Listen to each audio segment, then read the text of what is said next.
Guys, ஒரு முட்டையை நம்ம கோழிக்கு அடை வச்சோன்னு வைங்களேன், அந்த முட்டை வந்து 21வது நாள் ஒரு கோழி குஞ்சா உருவெடுக்குது.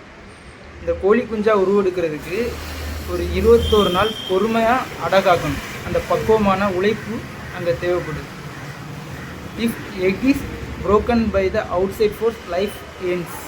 If egg is broken by the inside force, life begins. Great things always begin from the inside force.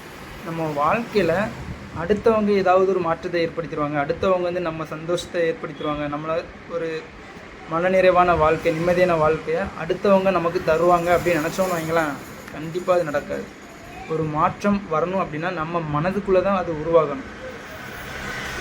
நம்ம விரும்புகிற மாற்றத்தை நம்ம தான் ஏற்படுத்திக்கணுமே தவிர இந்த சுற்றுப்புறமும் நம்மளை சுற்றி இருக்கிற மனிதர்களும் நமக்கு தர முடியாது.